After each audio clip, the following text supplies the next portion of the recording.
Kulumbai, Studio Angkili Kang Brahma, UPPL Dalani get joining Habapari. Gubun Dalani Modat Girifra, UPPL Dalau Jogdan. Nango, Besumau BTC Bisai Kotini Bara Zere Timber, Park from Timber Bargasne. Gosega Mukumani Singao Tanai, Mornay Sahabaganau, UPPL Dalani get joining Habapari Zanari Tanga. BTC Bisai Kotini Sigang Gubun Dalani, Hepazab Giri, Mauti Sadramafra, Gaugani Mazang Manai Dulau, Zoin Zakasnado. Take Bebadina Tangai Maya Gubun Dalani, Mauti Sadramafra, UPPL Dalako Mazang Manai, Love Zoin Zafidek. Nango, Tarina Riser as a fraga, Haimau Fung Sadrama Pramad Boroni Dedanai, UPPL Dalako Mazang Manane, are a beat journey far from a beaching out, Zoganai Konanai, Love Zoin Zafidek. Be joining Habapari MP, Zoin Tobos Matari, Mau Fung Sadrama, Wilson Hasta, Ziron Bos Matari, are a UPPL Dalani Gabang Dedengiri Fra, Bahagalaye. Bomorboard Angoria, Amar BTR ship, Totamar, UPPL Dollar, Murubi Save. তেখেতৰ নেতৃত্বত আজি 4টা বছৰ পূৰ্ণ হ'ল আৰু এই 4টা বছৰত তেখেতৰ প্ৰধান কামটো হৈছে এই অঞ্চলৰ শান্তিটো ঘূৰাই আনাটো আমি সকলোৱে জানো যে 4টা বছৰ আগত প্ৰায় 17টা বছৰে আমি বসবাস কৰিছিলো জাতি জনগোষ্ঠীৰ মাজত আস্থা বিশ্বাস এটো হেৰাই গৈছিল এক প্ৰকাৰ মানে ঘূৰি নাহিব তেনেকুৱা এটা মনোভাৱ সবৰে আছিল ওইটো তেনেকৈ চিন্তাও কৰা নাছিল কল্পনাও কৰা নাছিল এই শান্তিটো যে ঘূৰি আহিব কিন্তু হেতু আজি প্ৰমোদ বড়ো ডাঙৰীয়া তেখেতে এইয়াৰ বিটিআৰৰ মুৰব্বী হোৱাৰ প্ৰধান আৰু প্ৰথম কাৰ্যটো হ'ল এই শান্তিটো ঘূৰাই আনাটো আৰু আমি ক'ব পাৰো যে এজন ব্যক্তি বা মুৰব্বী হিচাপে তেখেতে যদি বিচাৰে শান্তিটো নিশ্চয় ঘূৰাই আনিব পাৰে কিন্তু আমি যোৱা 4টা বছৰৰ আগত 17টা বছৰে মুৰব্বী হিচাপে যিজন আছিল তেখেতে শান্তি কেতিয়াও বিচৰা নাছিল মুখত কৈছিল কিন্তু বাস্তৱত কৰা নাছিল কিন্তু আজি শান্তিটো এনে মুখৰে কোৱা বস্তু নহয় আজি বাস্তৱত প্ৰমোদ বড়ো ডাঙৰীয়া আমাৰ চৰকাৰে UPPL চৰকাৰ বিজেপি চৰকাৰে একেলগে আমি শান্তিটো ঘূৰাই আনিছো এইকাৰণে আজি প্ৰমোদ বড়ো ডাঙৰীয়াৰ ওপৰত আস্থা বিশ্বাস নিশ্চয় ৰাইজৰ আছে আজি শান্তি হোৱাৰ লগে লগে প্ৰগতিও নিশ্চয়কৈ হৈছে আৰু এই প্ৰগতিটো কোনোবা এটা জনগোষ্ঠী পাইছে আমাৰ বিটিআৰ অঞ্চলৰ 26টা জনগোষ্ঠী আছে 26টা জনগোষ্ঠীয়ে আজি নিশ্চয়কৈ উন্নতিটো তেওঁলোকে দেখিছে নিজৰ অঞ্চলৰ উন্নতি প্ৰগতি তেওঁলোকে নিশ্চয় কৰে একেবাৰে সচককে বাস্তৱ ক্ষেত্ৰত তেওঁলোকে দেখিছে ইয়াত শিক্ষিক দিশৰ পৰা আৰম্ভ কৰি চৰকাৰী আঁচনিবোৰ যাৰ তাত যাব লাগে হেতু গৈ পাইছে তাৰ কাৰণে আজি আস্থা আৰু বিশ্বাসত ৰাখি দল আমাৰ UPPL দলৰ নীতি আদৰ্শ ভাল পায় জাগাই জাগাই আজি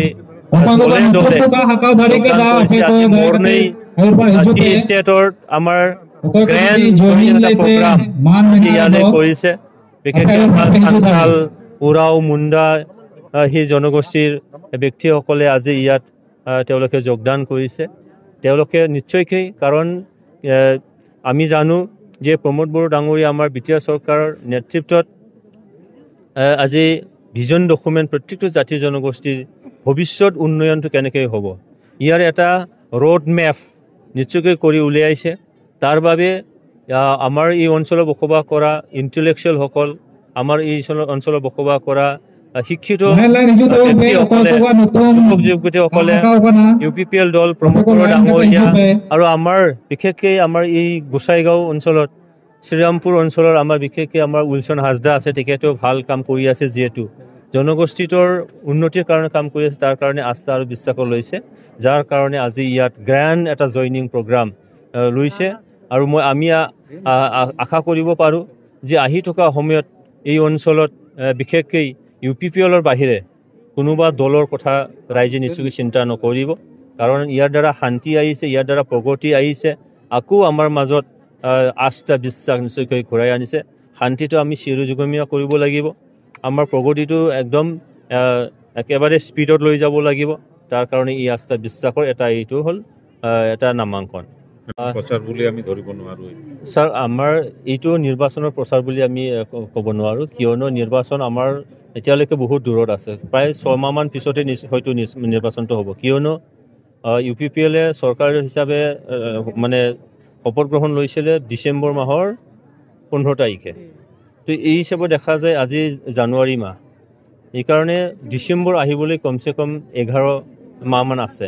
এইকাৰণে এইটো নিৰ্বাচনৰ লগত কোনো কথা নহয়, যে এইটো আমাৰ মানে নৰ্মেল এটা ৰুটিনৰ নিচিনাকৈ, আৰু ৰাইজ আজি বিশ্বাস আৰু আস্থাটো ৰাখি UPPL দলক মানে তেওঁলোকে যোগদান কৰিব আগুৱাই আহিছে। এই শুভ লক্ষণ। সঁচা সঁচিকেই এই অঞ্চলত উন্নতিটো চবেই বিচাৰিছে, আৰু উন্নতি কেৱল মাত্ৰ এটা দলৰহে দেখিছে, সেইটো হ'ল UPPL, আৰু নেতৃত্ব সেইটোৱে দেখিছে প্ৰমোদ বড়ো ডাঙৰীয়া। সেই বস্তুটো এটা ইয়াৰ উদাহৰণ হিচাপে আমি ধৰি ল'ব পাৰোঁ। এই মানে বিষয়টো একেবাৰে গম্ভীৰ হৈ আছে, কাৰণ সেই সমস্যাটো অকল আমাৰ কোকৰাঝাৰ সমষ্টি বুলি নহয়, অসম বুলি নহয়। যোৱা নৱেম্বৰ মাহত যিটো অধিৱেশন হৈছিলে, ছেশ্যন হৈছিলে, এই ছেশ্যনত প্ৰত্যেকজন MPয়ে একেটা কথাকে কৈছে যে পষ্ট ক'ভিডত যিটো মানে ষ্টপেজ আছিলে, সেইটো প্ৰি ক'ভিডৰ যিটো ষ্টপেজ আছিলে, সেইটো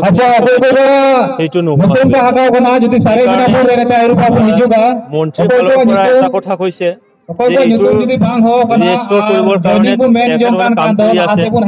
এটা কথাও তেখেতে ক'লে,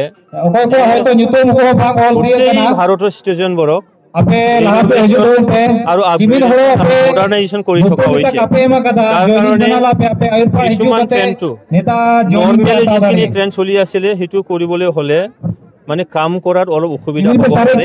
সেইকাৰণে সময়সীমা দিছে যে খুব কম সময়ৰ ভিতৰতে সেই মানে ষ্টেচনবোৰ মডাৰ্ণাইজেশ্যন, আপগ্ৰেডেশ্যন বা ৰিন'ভেশ্যন কাম সম্পূৰ্ণ হ'ব। তাৰপিছত নৰ্মেলি যিটো আগত চলিছিলে ক'ভিডৰ আগত, সেইখিনি চলিব বুলি কোৱা হৈছে।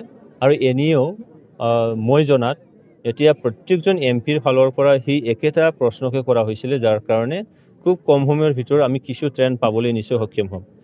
মোৰ কোকৰাঝাৰ সমষ্টি অন্তৰ্গত যিমানখিনি ষ্টেচন আছিলে, সেই গোটেইখিনি মই অলৰেডি লিখিতভাৱে প্ৰদান কৰিছোঁ, আৰু আশা ৰাখিছোঁ সমস্যা নিশ্চয় আমি সমাধান কৰিব পাৰিম।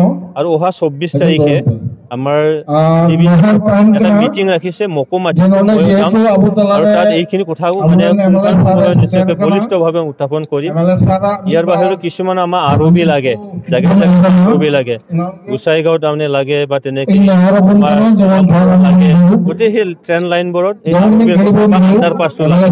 ইয়াৰ কাৰণে মই লিখিছোঁ, আৰু মই আশা ৰাখিছোঁ আজিৰ তাৰিখত আমাৰ নৰেন্দ্ৰ মোদী ডাঙৰীয়াৰ চৰকাৰ, এই চৰকাৰে সমস্যাটো শীঘ্ৰে সমাধান কৰাটো তেওঁলোকে বিচাৰে। মই আৰু সেইটো দেখিছোঁ। সেইকাৰণে অকল এই ট্ৰেইন লাইনৰ কথাও নহয়, আমাৰ নেশ্যনেল হাইৱে যিটো আছে, ৰ'ডৱে, তাতো শ্ৰীৰামপুৰৰ পৰা আৰম্ভ কৰি একেবাৰে মানে বিজনী সোমোৱা সেই গেৰগুৱাবাৰীলৈকে প্ৰায় 14 ঘণ্টা তেনেকৈ ROB লাগে। এই বিষয়ে মই লিখিতভাৱে দিছোঁ। অলৰেডি চৰকাৰৰ ফালৰ পৰা মোক লিখিতভাৱে জনাইছে যে এইটো কৰি থকা হৈছে, আৰু ছাৰ্ভেও আৰম্ভ হৈছে। মই আশা ৰাখিছোঁ এই মানে 1 বছৰ 2 বছৰৰ ভিতৰতেই আমাৰ যিখিনি সমস্যা আছে, ROBৰ সমস্যা, নেশ্যনেল হাইৱে ট্ৰেইন লাইনত, এইখিনি কিবা এটা সমাধানৰ এটা ৰাস্তা ওলাবলৈ মই আশা ৰাখিছোঁ।